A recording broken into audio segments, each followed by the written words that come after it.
Give, and will come back to you. With measure, pressed down, shaken together, running over. Give, and will come back to you. When you give to the Lord. Give, and will come back to you. Good measure, pressed down, shaken together, running over. Give, and will come back to you. When you give to the Lord. Give in love, give in faith, give a joy and a smile on your face. Give as the Lord has given to you. What you give is a reflection of your gratitude. And give, and will come back to you. Good measure, pressed down, shaken together, running over. Give, and will come back to you. When you give to the Lord. When you give to the Lord. When you give to the Lord. Palakpakan po natin ang Diyos. Hallelujah.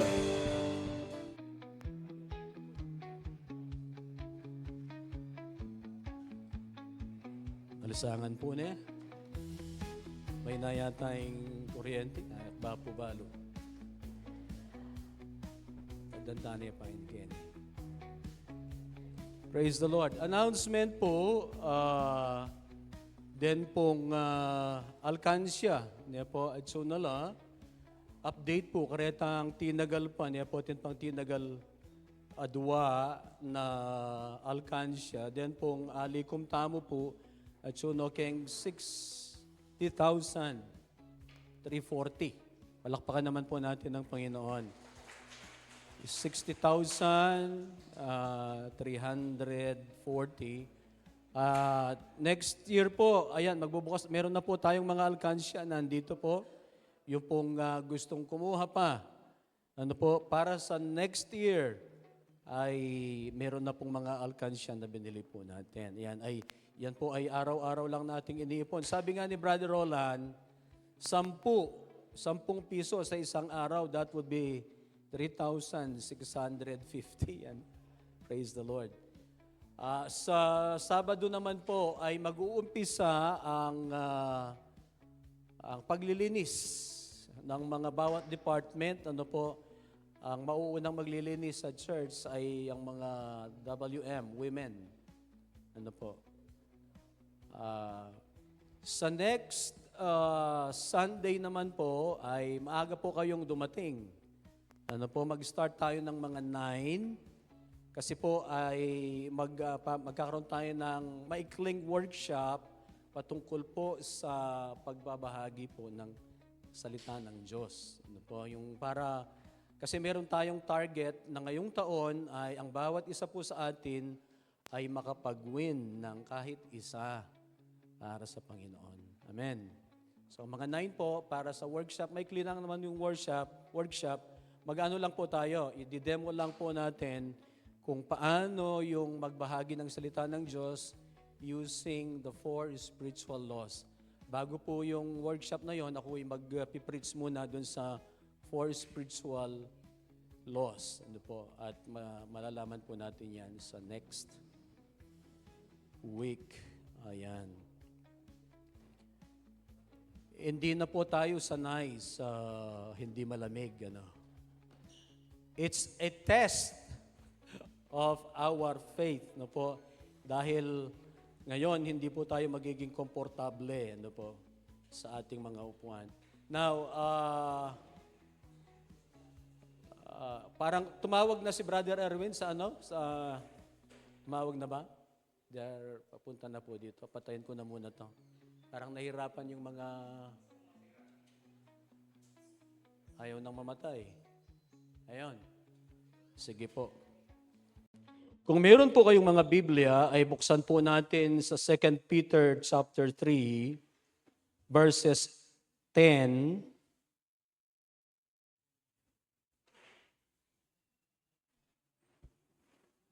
up to 18. 2 Peter chapter 3, verses 10 up to 18. Ano ko pong magdalang pamihepe. 2 Peter chapter 3 verses 11 up to 18. Ikitsune po. Ayan. 2 Peter chapter 3 verses 10 up to 18. I'll be reading from New International Version. Ito pong sinasabi ng salita ng Diyos. But the day of the Lord will come like a thief. The heavens will disappear with a roar. The elements will be destroyed by fire, and the earth and everything done in it will be laid bare. Since everything will be destroyed in this way, what kind of people ought you to be? You ought to live holy and godly lives as you look forward to the day of God and speed its coming. That day will bring about the destruction of the heavens by fire, and the elements will melt in the heat. But in keeping with this promise, we are looking forward to a new heaven and a new earth where righteousness dwells. So then, dear friends, since you are looking forward to this, make every effort to be found spotless, blameless, and at peace with Him. Bear in mind that our Lord's patience meant salvation, just our dear brother Paul also wrote you with the wisdom that God gave him. He writes the same way in all his letters, speaking in them of these matters. His letters contain some things that are hard to understand, which ignorant and unstable people distort as they do the other scriptures to their own destruction. Therefore, dear friends, since you have been forewarned, be on your guard so that you may not be carried away by the error of the lawless and fall from your secure position, but grow in the grace and knowledge of our Lord and Savior Jesus Christ. To Him be glory both now and forever. Amen. Tayo po'y manalangin. Nagpapasalamat kami, aming Diyos na makapangyarihan sa lahat. Aming Ama, salamat po sa pagkakataong ito na inyo pong ibinigay so that we can worship you and honor you and give glory to your name. Thank you for your goodness to us. Thank you for the salvation that we have in Christ. Inihiling namin, O Diyos, ang inyo pong patnubay sa amin. Lord, as we listen to your word, we pray that the Holy Spirit will touch our hearts. Hiling namin, O Diyos, and even sa pagkakataong ito, hindi kami gaano komportable, Panginoon, but still, the power of your word, hindi naman po nalilesen, Panginoon, dahil sa mga kalagayan at sitwasyon po namin. Lord, salamat po. Lord, we pray that you will give your message to each and everyone. Lord, we honor you and thank you, Lord. This is what we pray. In Jesus' name. Amen. Bago po matulog kagabi, marahil ay nalaman na po ninyo ay yung giyera po sa Iran. At sabi po ng Matthew 24 and 25,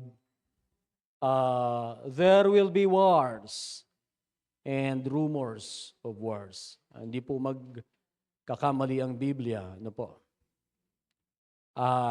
Makikita mo, mamamangha ka doon sa lakas ng kanilang mga weapons. Mamamangha ka doon sa bilis ng mga missiles. Paano nila nagagawa yon? At paano nila accurately na yung mga target nila? Pero ang mga ito ay magsasabi na ang lahat ay temporary lamang. Everything that we see, even the world na ito, this world, even this world is temporary. Lahat ng nakikita natin at maging ang mundong ito ay hindi po magtatagal ayon po sa sinasabi ng Biblia. Pero salamat sa Diyos, tayo po ay binigyan ng pagpili ng Diyos. Pagpili at ito po ay nireveal ng Diyos sa atin. And this will take place, dahil ito po ay sinabi ng Biblia, at ang Diyos ay nangako po ng eternal life that is in Christ.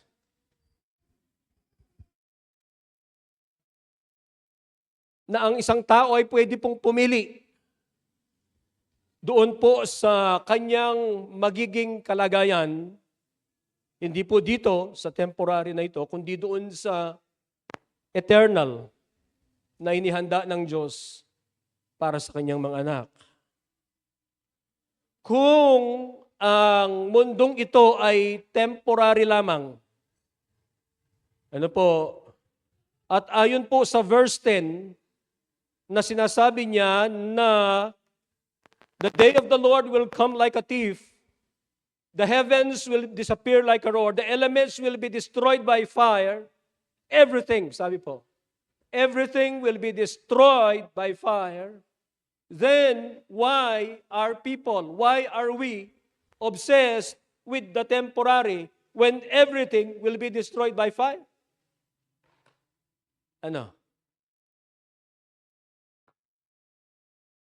Ito yung sinasabi po ni Peter.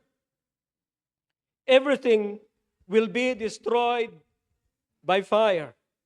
Verse 10, the elements will be destroyed by fire, and the earth and everything done in it will be laid bare. Now, kung ganito po pala, bakit kaya ang mga tao, ay obsessed pa rin doon sa mga temporary? Yung pleasure of the world. Alam natin, fleeting yan. Pero, bakit kaya ang tao obsessed pa rin dyan? Ang sabi po ng 2 Corinthians chapter 4, verse 4, the God of this age has blinded the minds of unbelievers so that they cannot see the light of the gospel that displays the glory of Christ, who is the image of God. Now, ito po ang sinasabi niya, ang mga unbelievers. The God of this age has blinded the minds of the unbelievers. Pero tayo po, we are not unbelievers. We are believers. Ibig sabihin, tayo po ay enlighten ng Diyos doon po sa kanyang mga salita. In-enlighten ng Diyos doon sa kaligtasan na meron tayo na kay Jesus Christ, so that we can see the gospel. So that, hindi tayo tatalikod sa kaligtasan na ibinigay ng Diyos sa atin. So that we are not obsessed with the temporary.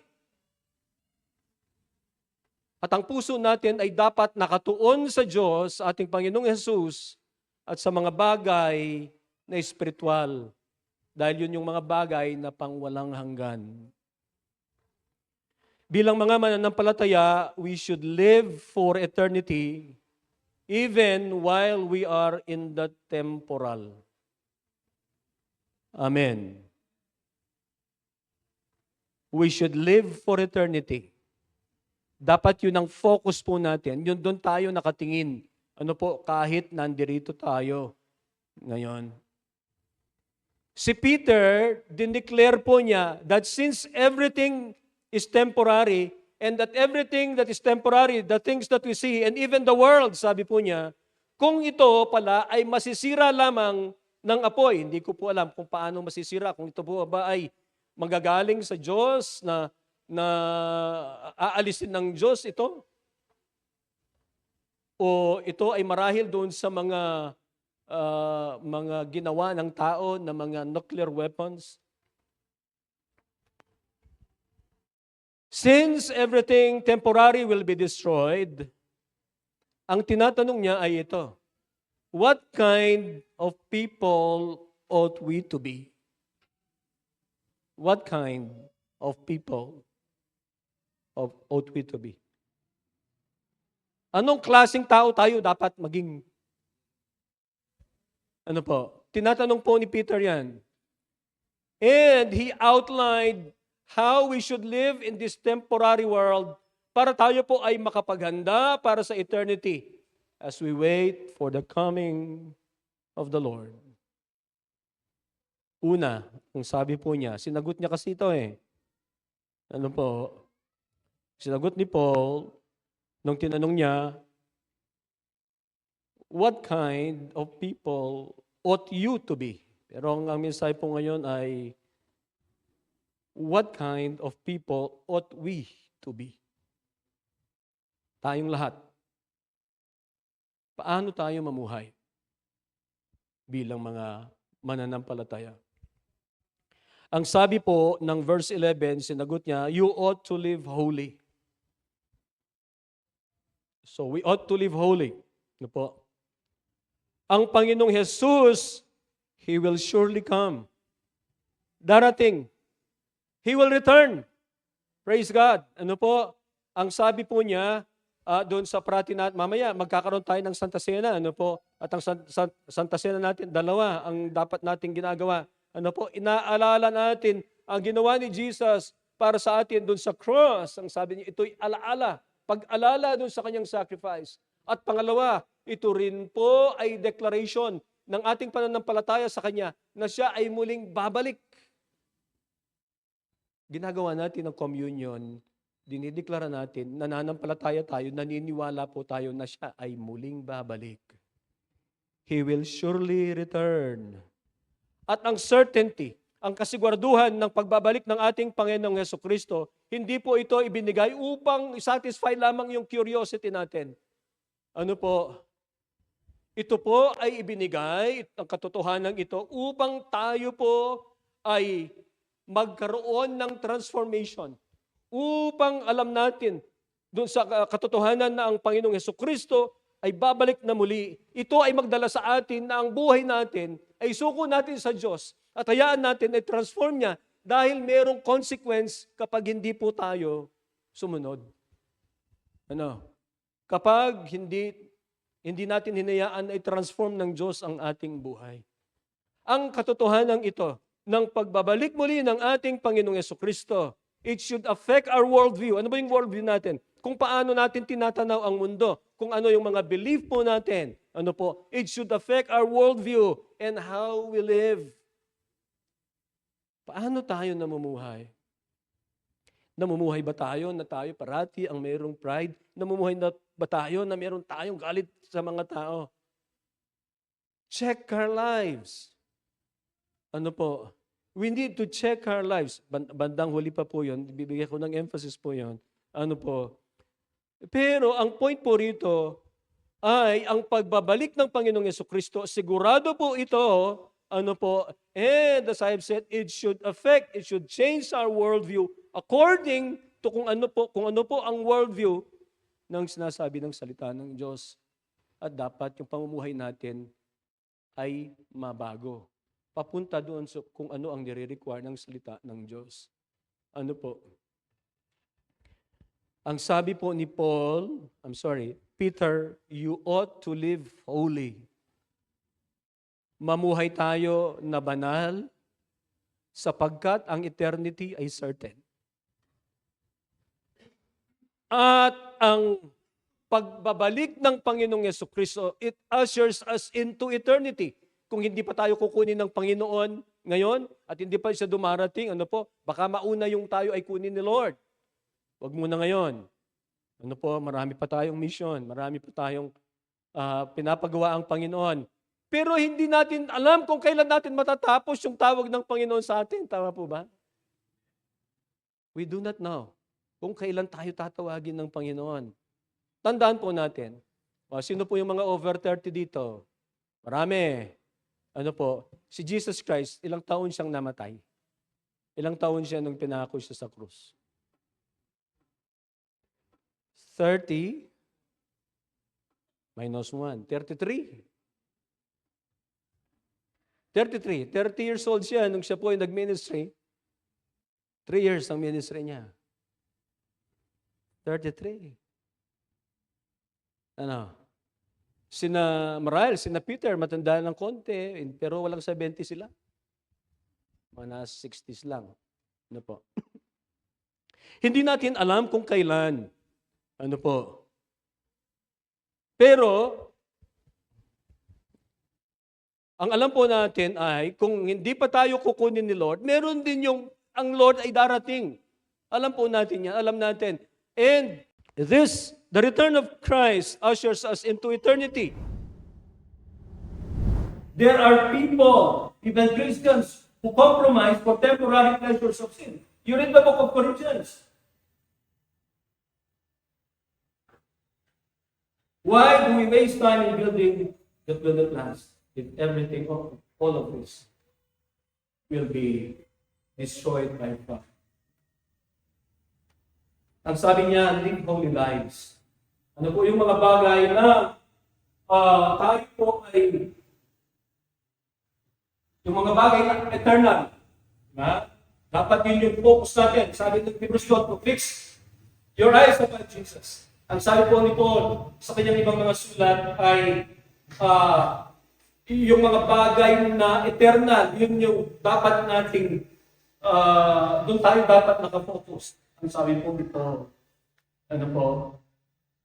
We should set apart our lives for Christ. Ano po? That is living in holiness. Yung tayo po ay inihiwalay natin ng ating buhay para ipaglingkod kay Jesus Christ. At sinet apart natin yan na sasabi natin, Lord, ang buhay ko ay para sa iyo. That is holiness. Ang buhay ko, Panginoon, ay sa iyo. Gawin mo kung ano ang gusto mo para sa buhay ko at ang kalooban mo yung sa mangyari. That is holiness. Because holiness, ang ibig sabihin po, is set apart. You set apart your life for God. Ano po, that's holy living. Then, when we set apart our lives for God, we live for eternity. Ang holiness po hindi optional para sa mananampalataya. Kailangan natin ipamuhay. Kailangan natin i-set apart ang buhay natin para sa Panginoon. Ano po? Ganito tayo dapat mamuhay. Ano po? It is our response. Living in holiness is our response to our faith in Jesus Christ. Pag sinabi natin, meron tayong mananampalataya sa ating Panginoong Yesus Cristo, ano po? Dapat tayo po ay namumuhay na mayroong kabanalan para sa Diyos. Sino po ang priority natin? O ano ang mga priorities natin? Our priorities should reflect eternal values. Yung mga priorities natin dapat sinasabi, dinidiklara niya, pinapakita niya yung mga values natin. Ano ba yung values? Iba yung values. Yung anong pinapahalagahan natin. Kasi nga, value. Sabi na, values formation. Ano yung values? Iba values, anong pinapahalagahan? Anong pinapahalagahan ko? Our priorities should reflect eternal values. At dapat, ano po, yan nga, for eternal values, it's about God. It's about Jesus. Tayo po yung mga mananampalataya. Marahil mag-justify ng iba kung hindi sila mananampalataya. But we are believers. We call ourselves Christians. We're followers of Christ. And our values should be eternal values. Kahit na ngayon pa lang dito, ano po, nasa temporal tayo, nasa temporary na mundo tayo, pero dapat ang values natin ay eternal values. Amen. Our eternity should be our priority. Priority po natin dapat ang Diyos, ang mga bagay na walang hanggan. So, una natin ang Panginoon. Hindi po nasa ating talikuran natin ng ating mga adikain sa buhay, mga pangarap natin dito. Hindi po nasa atin.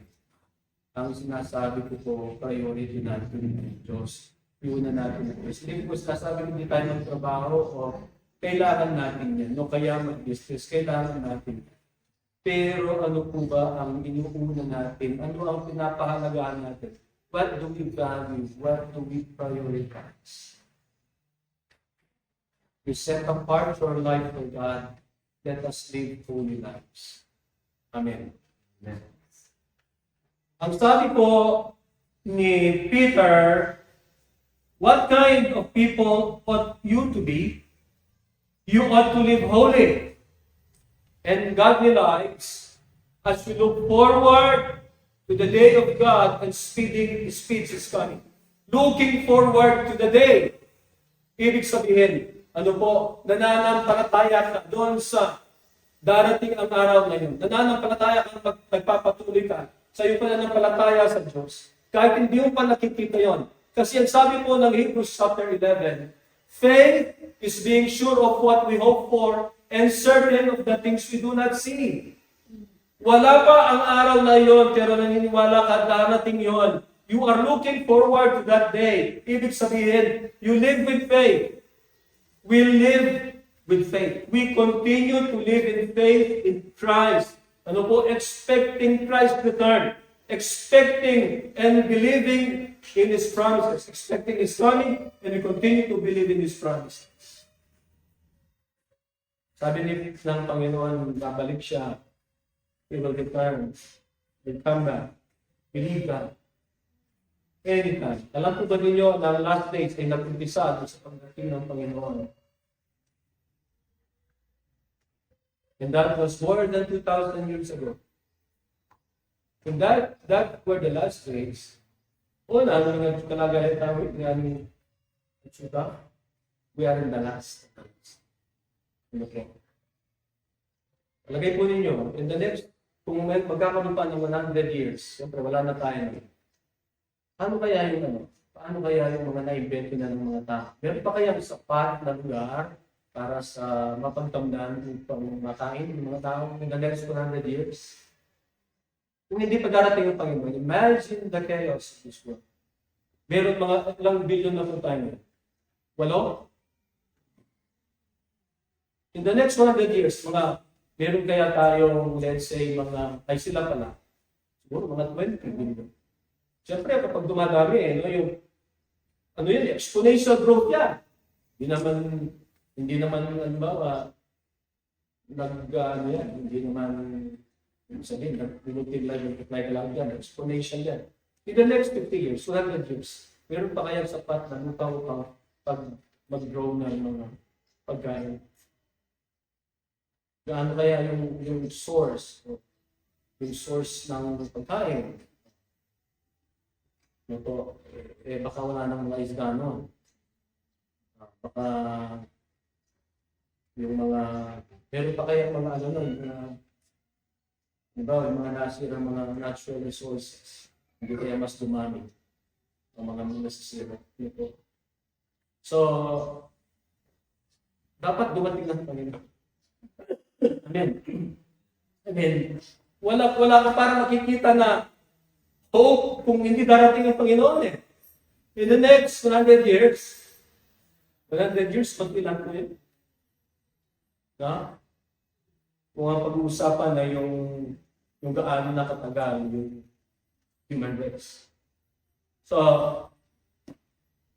tayo po bilang mga mananampalataya, we live with faith. We wait in eager expectation for His coming. Ito po yung pag-asa natin. Ano po, na ang ating mga buhay ay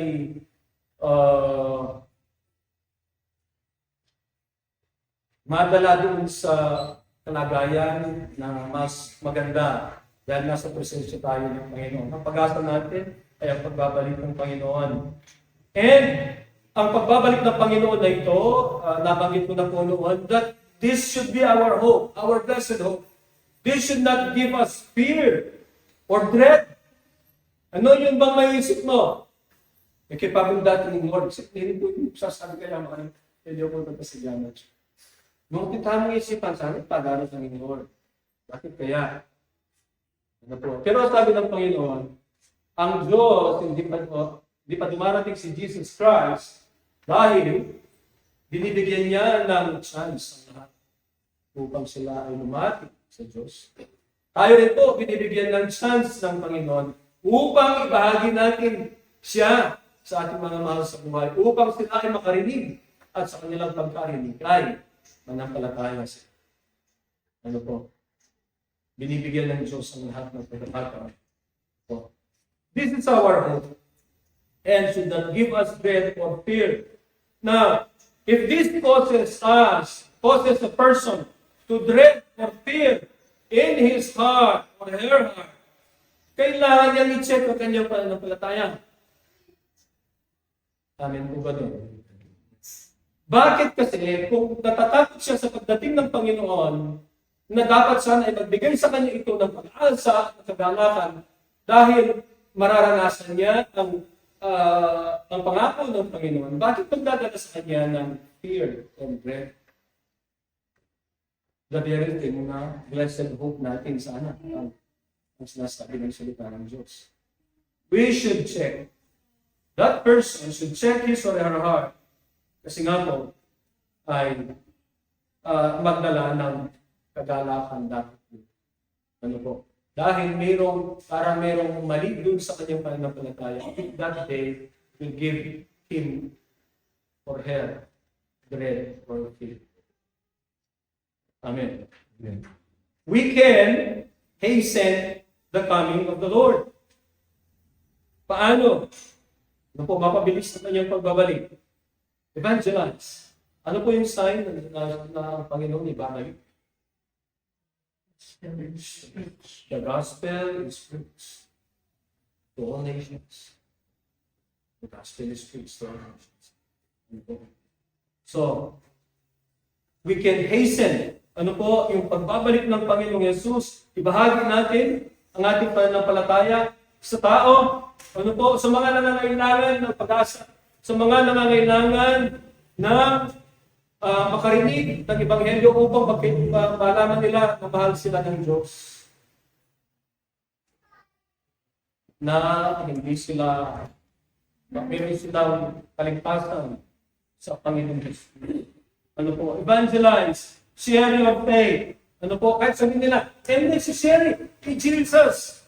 Kaya kami, isang pantayanan ngayon. Burano kami kini, ang giyampa po, ang giyampa sa biyante ito. I-share tayo Jesus. Amen po. Andiyan pang namin ito sa biyante ng irata. Kasi utos niya pong Jesus ito,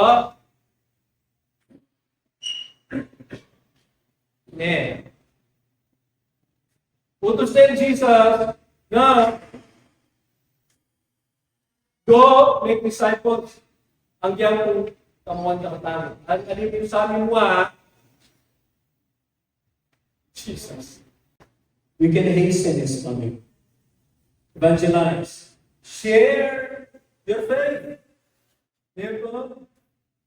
Kaya nga po sa Sunday, ay meron tayong may workshop.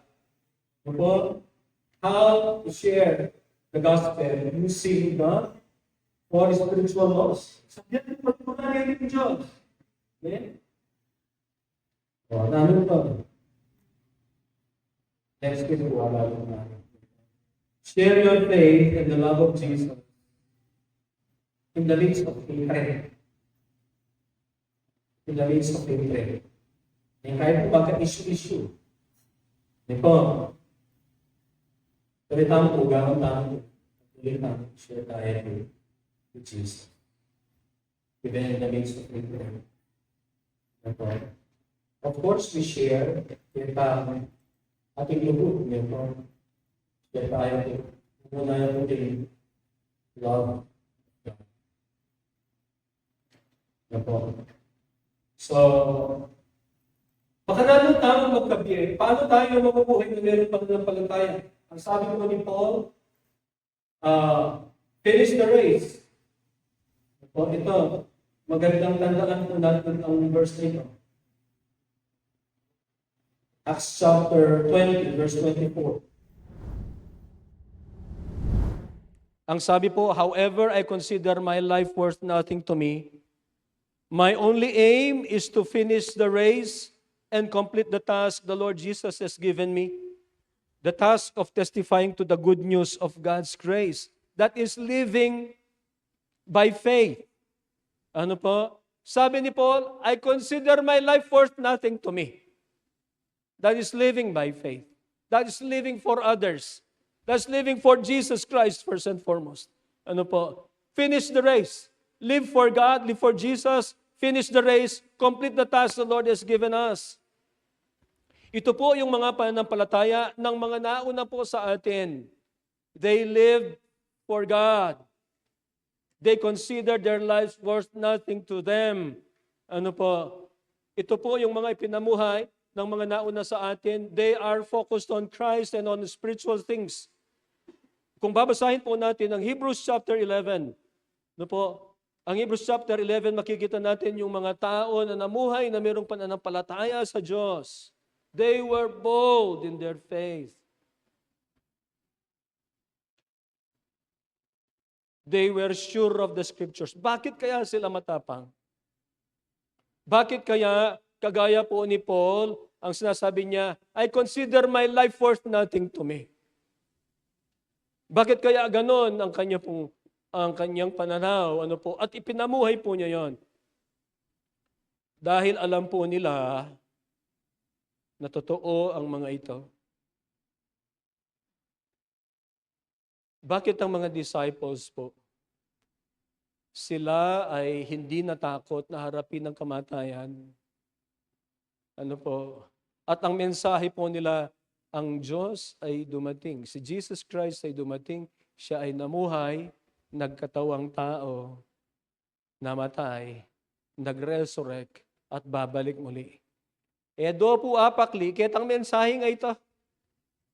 Ang sabi po ng mga religious leaders doon po sa Israel, ang sabi nila, huwag na kayong mangaral sa pangalan ng taong yan. Huwag na kayong mangaral.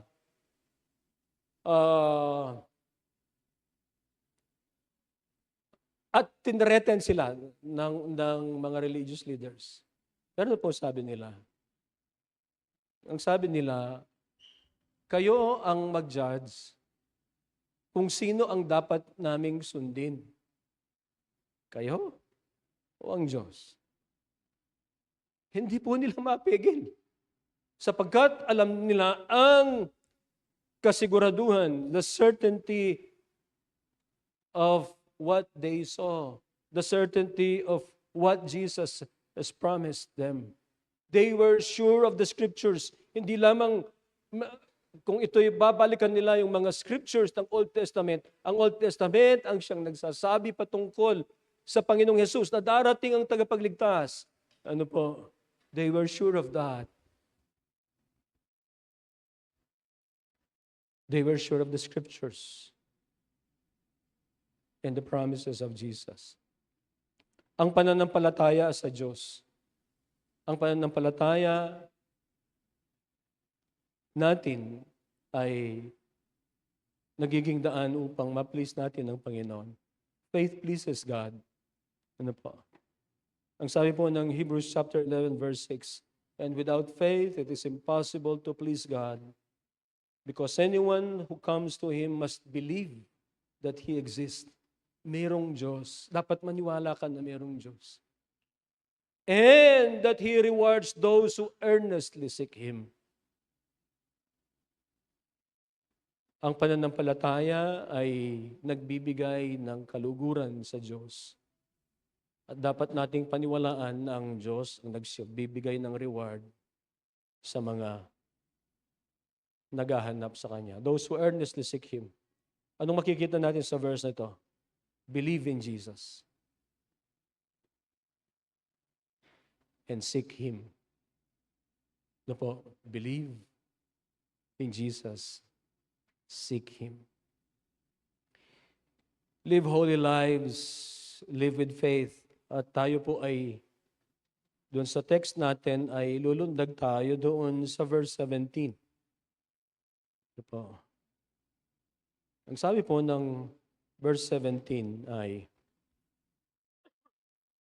Therefore, dear friends, conclusion po ito ni Peter. Since you have been forewarned, yung forewarned na yan, yung mga, ang mundo ay masisira, will be destroyed by fire. Since you have been forewarned, be on your guard so that you may not be carried away by the error of the lawless and fall from your secure position.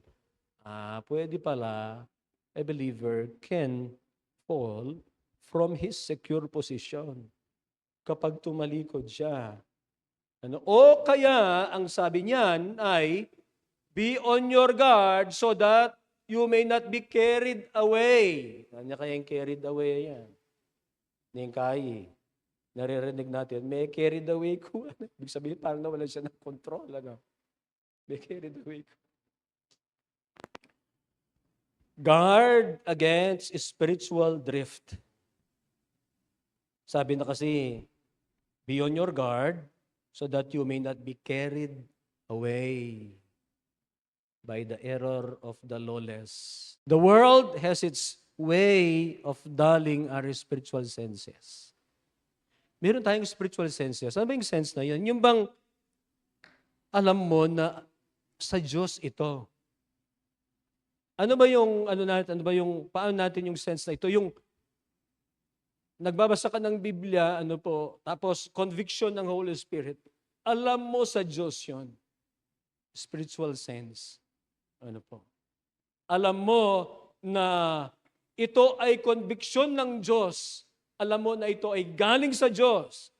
Ayan po, spiritual sense yan.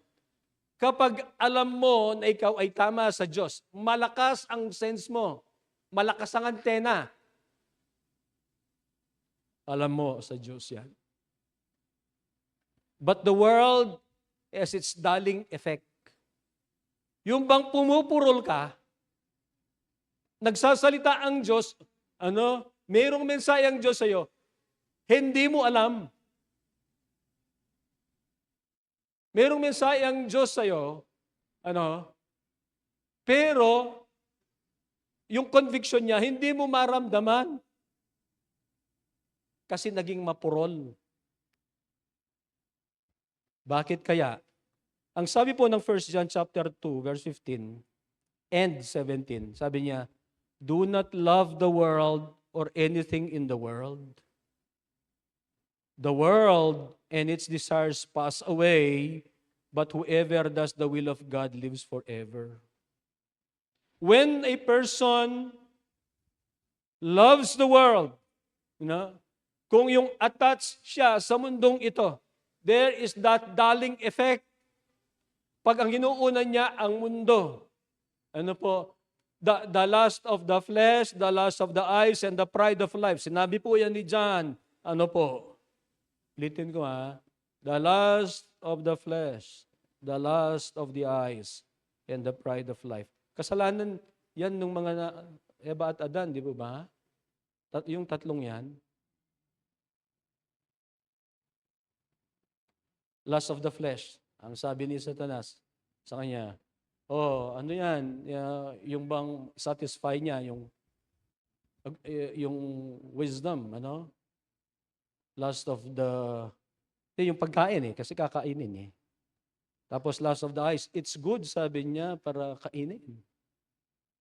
And the pride of life, sabi niya, ang temptation ay, you will be like God. Pride. Yun ang ginamit ni Satanas kay Eva at Adan. Ginagamit din niya sa'yo, sa akin. Hindi naman nag-iba yung strategy niya.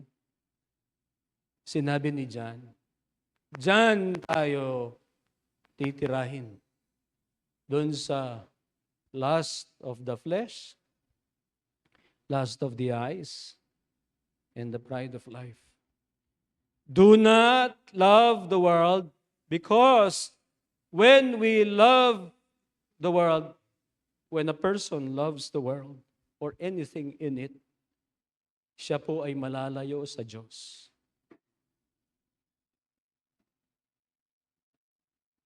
A person who loves the world will be separated from Christ. At tragic po yan. Sabi ko nga po noon, sa mga naunang pangangaral, noon pa ito, anything or anyone na maglalayo sa iyo sa Diyos, yan ang iyong talikuran. Yan ba ay pangarap mo sa buhay? Maglalayo sa Panginoon? Talikuran mo na yan. Anything or anyone na maglalayo sa iyo kay Kristo, not worth pursuing.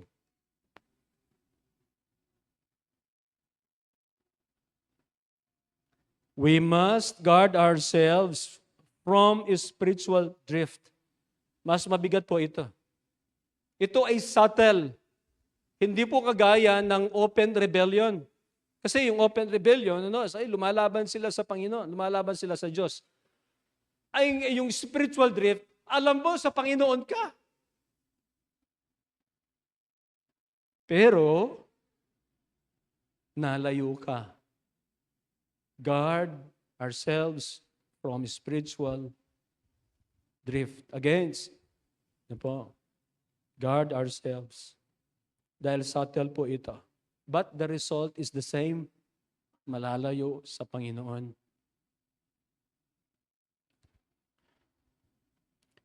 Saan kaya nag-uumpisa ito?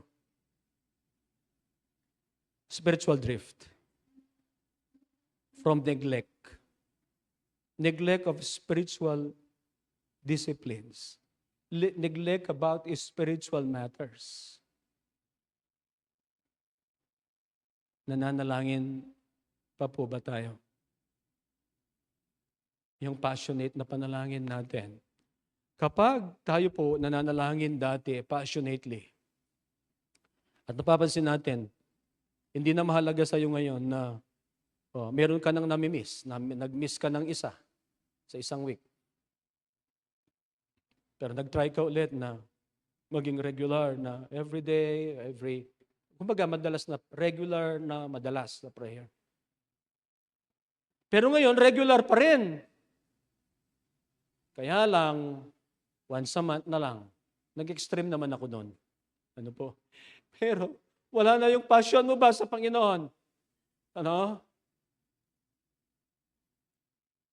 Kailangan nandun. Huwag nating i-neglect yung mga spiritual disciplines natin. Mag-uumpisa po yan, yung magiging dahilan upang tayo po ay magkaroon ng spiritual drift.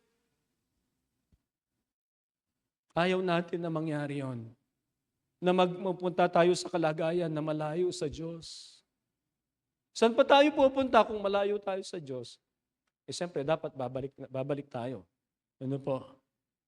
So, pag ang prayer na pabayaan natin, yung Bible study natin, ibig sabihin, yung pagbabasa natin ng Bible natin, yung fellowship natin, yung pagsamba, kailangan ba ang pagsamba? Kailangan natin. Ano po? Hebrews 10:25. Ano po? Neglect of spiritual discipline. Magkakaroon ng spiritual drift. Hindi natin alam, malayo na tayo sa Panginoon. Pero ang feeling natin, justify natin na malapit tayo. Pero hindi naman natin pinapractice ito. We are fooling ourselves. Paano ka malapit sa Panginoon? Hindi ka nananalangin. Hindi ka nagbabasa ng Biblia. Hindi mo sinusunod kung ano sinasabi ng salita ng Diyos. Are you not fooling yourself? Are we not fooling ourselves when we say na tayo ay malapit sa Diyos, hindi naman natin ginagawa ito, malayo na tayo.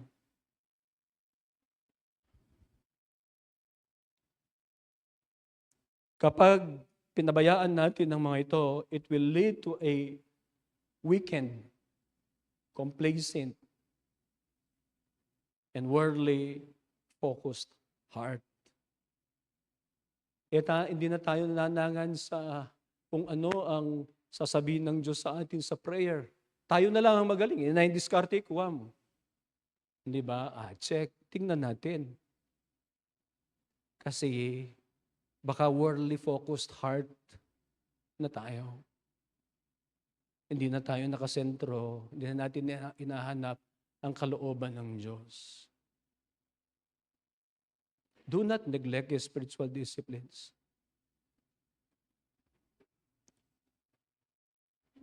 A spiritual collapse is gradual. Hindi naman po nangyayari kaagad-agad. Mainit ka yun, pagkatapos bagsak ka. Bukas, hindi naman, wala namang ganon, di ba? A spiritual collapse is gradual. Napapabayaan natin. Huwag nating pabayaan. Amen. Amen po ba? Be watchful. Guard your heart. Sinabi po yan ng Sinabi yan ng Proverbs, no? Bantayan mo ang puso mo. Nabanggit ko na noon dito, ano po yung sinasabi ng marami, follow your heart. Wag. Sabi ng Biblia, wag. Why? Ang sabi ng Biblia, the heart is deceitful above all things. Huwag mo siyang sundin. Ang sundin mo ang Diyos, mag-pray ka, meron kang desire, ilatag mo sa Panginoon. Because the heart is deceitful above all things. Be watchful, guard your heart, examine your life. Sinabi yan ni Paul sa 2 Corinthians 13:5. Examine yourselves to see if you are in the faith. Ikaw, tingnan mo sarili mo. Titingnan ko raw ang sarili ko. Ang sabi ni Paul. Tingnan mo sarili mo. Check mo. Examine mo. Kasali ako dyan. Examine yourselves to see if you are in the faith. Kristiyano po pinagsasabihan po ni Paul. Tingnan natin kung nasa pananampalataya pa ba tayo. Tayo alam natin. We cannot deceive God. We can deceive people. I can deceive you by what I say, by what I do, or my actions. Pero yung aking puso, hindi naman nakikita. Di ba? Pero ang Diyos, kailanman hindi po natin madideceive. Tama natin ang puso natin sa Diyos. Examine yourselves, ang sabi po ni Paul sa 2 Corinthians 13:5. If you are in the faith, malalaman natin, nasa pananampalataya pa ba ako? O malayo ako sa Diyos? We must guard ourselves against the spiritual drift.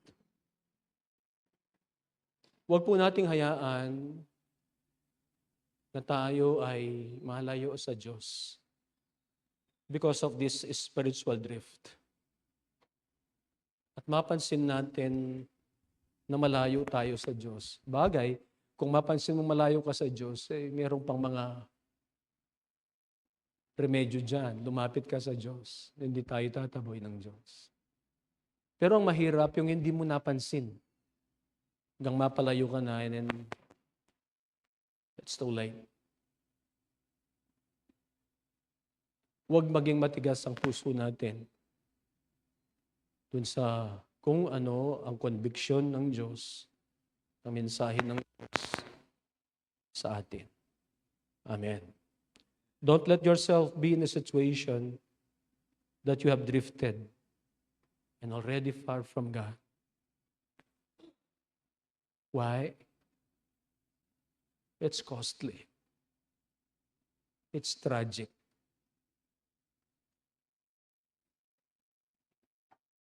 You will lose eternity kapag tayo po ay malayo sa Diyos. Ang sabi po ni Peter, what kind of people ought we to be? Sinagot niya, live holy lives, live with faith, and guard yourselves against spiritual drift. We cannot afford to live the other way. Mananampalataya po tayo, nagbabasa. Marami sa inyo, ilang taon na, ano po. Marami na tayong alam ng mga verses. Marami na tayong mga nabasa sa Biblia, napakinggan na mga mensahe. We cannot afford to live the other way around because our eternity is at stake. Amen. Itong dapat natin gawin, ang sinabi po ni Peter. Set apart your life for God.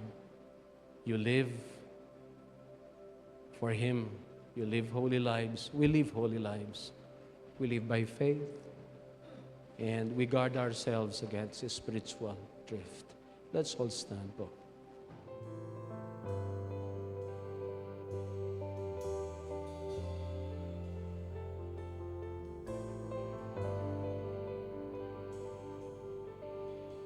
Our Father everlasting, the all-creating one, God Almighty, through your Holy Spirit, conceiving Christ the Son, Jesus our Savior. I believe in God our Father, I believe in Christ the Son, I believe in the Holy Spirit, our God is three in one.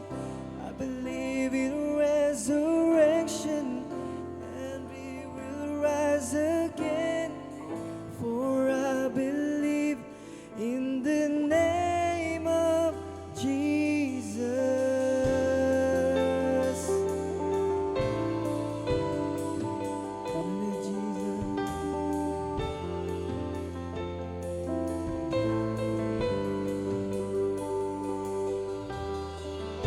Our judge and our defender suffered and crucified. Forgiveness is in you. Descending into darkness, you rose in glorious light. Forever seated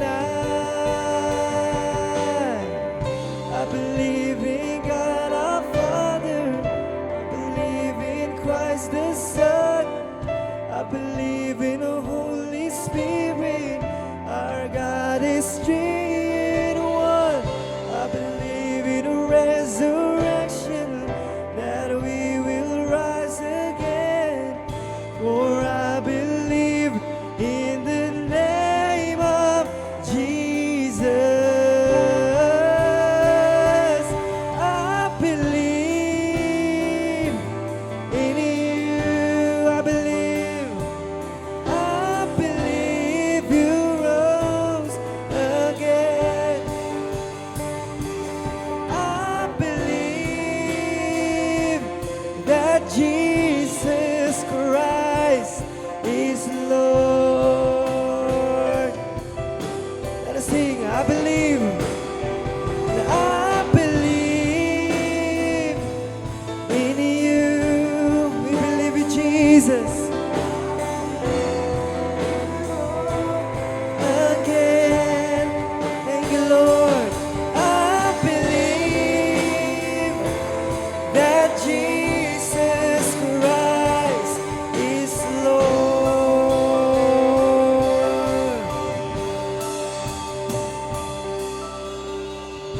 I believe in life eternal. I believe in a virgin birth. I believe in the saints' communion and in your holy church. I believe in the resurrection when Jesus comes again. For I believe in the name of Jesus. I believe in God our Father, I believe in Christ the Son, I believe in the Holy Spirit, our God is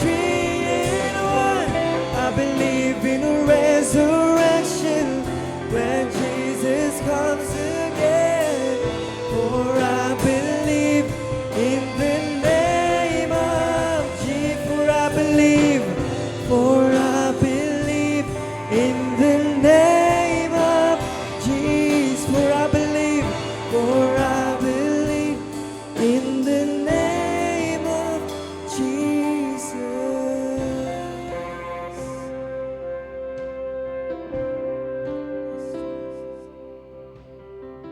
Hallelujah. What kind of people ought we to be? Ginoo, naureni po ding biyemi. Darawan mila po, Ginoo. We are setting apart our lives for the glory of your name. We are setting apart our lives so that you can use them. Use our lives. Dalangin mi po, Ginoong Diyos, makapagkabiya kami ng ating kabanalan. Makakawani ang biyengay ni Parakeh.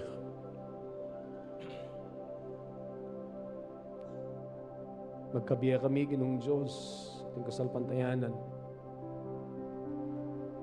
Mag-expect kami kay pamanyatang ng Ginoong Yesukristo.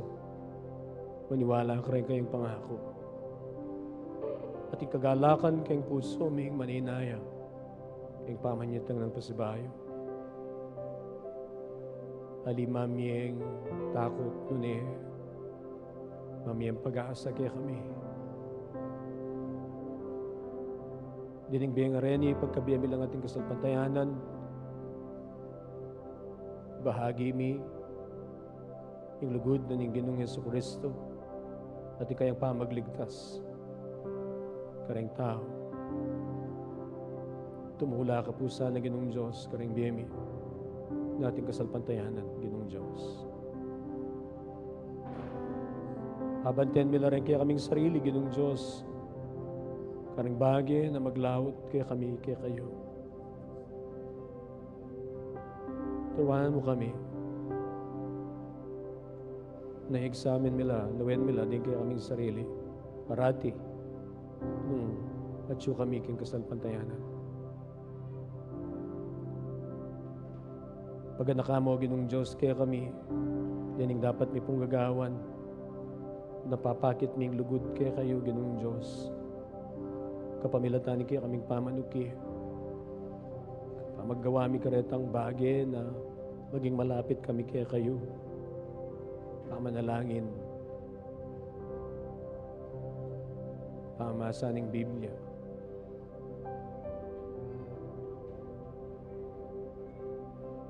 Kami kapag fellowship, karagay kaming kapatid. Mag-grow po saan, kaya kaming kasalpantayanan. Kalupan ng sabihan ng Amaan mo. We grow in the grace, in the knowledge of our Lord and Savior, Jesus Christ. Salamat po, Diyos. Thank you for your grace. Thank you for your love. Makapagkabiyay kami po sana na please me, kaya kaming Ginoong Yesukristo. Ang gaking datang yung pasibayo o ang gaking kuna na kami. Hallelujah. Lord, we praise you and we honor you. We glorify your name. Thank you, Lord. Glory and honor and praises to you. This is what we pray in Jesus' name.